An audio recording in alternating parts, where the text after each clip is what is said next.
Well, now I'd like to talk about the Heward homesteading out there a little bit. Uh, as I said earlier, they bought the Oscar Reed homes. They had a homestead there, and they bought the Oscar Reed homestead and moved into the house out there originally. And then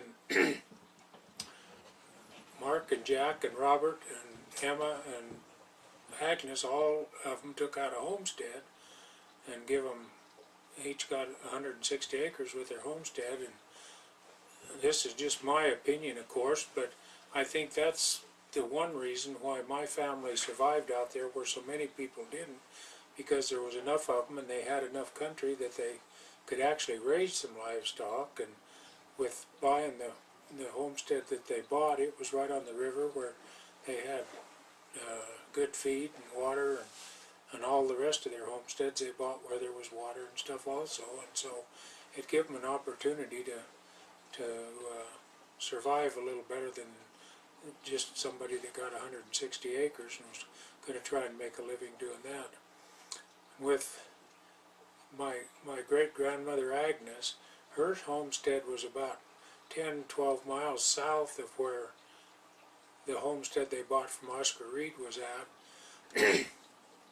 There was quite a little great logic involved in doing that, because they were 35 miles from Medicine Bow, and by having that homestead down there, they could leave there and go to their mother's house and spend the night, and then the next day would be able to go clear on down to Medicine Bow when they need to go get supplies, and coal or grain or whatever it was that they were hauling.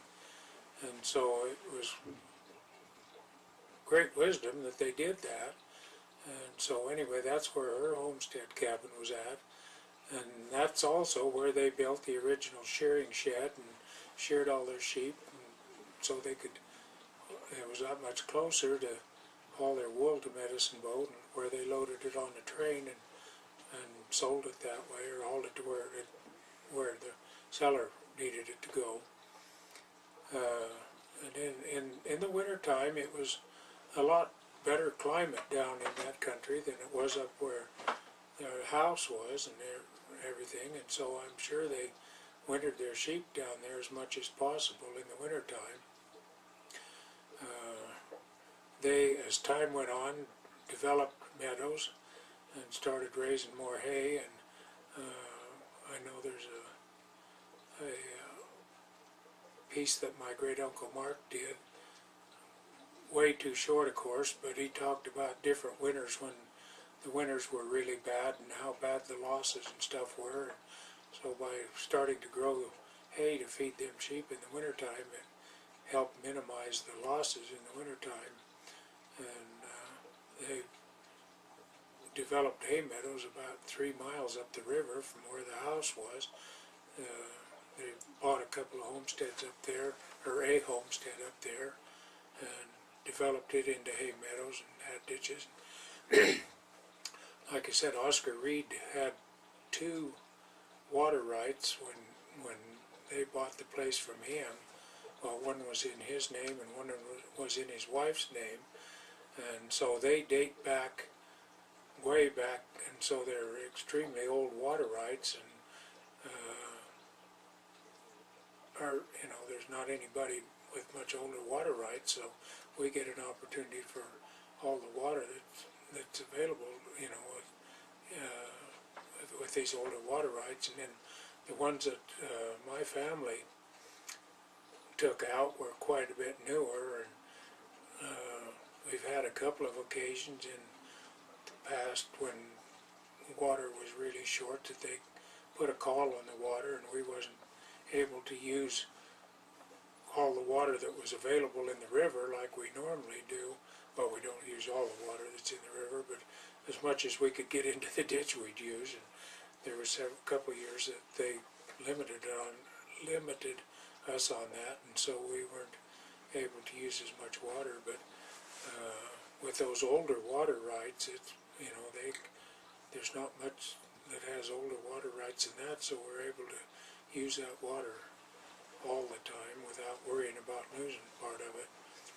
but it was, you know, great foresight for him to go in and develop these hay meadows and produce hay to feed the livestock in the wintertime.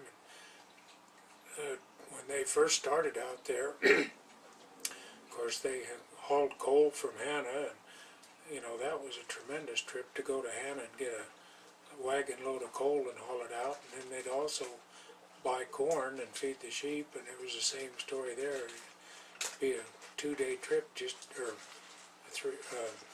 2 days down and 2 days back with a load of corn. You could get a ton of corn on a wagon, and so that was a 4-day trip to get a ton of coal to feed your sheep. It was quite a process to get enough stuff to feed the sheep in the wintertime, and coal for the stoves in the wintertime and stuff. And so it was a big challenge. One thing that my Uncle Mark told me about that was quite interesting, they, at some point, I don't know what year it happened, but somebody developed what they called a felt boot, and it was made out of wool felt and had a hard sole on it, and you put it on and put a pair of overshoes on over top of it. And he said those were the most wonderful things that ever happened, because they keep your feet warm so much better than anything they had. And he said up until that time, a lot of times when they were going somewhere in a wagon in the wintertime, they'd have to stop and get off and walk alongside the wagon to keep their feet from freezing. He said after they got those felt boots, they could ride in the wagon all day and their feet wouldn't get cold.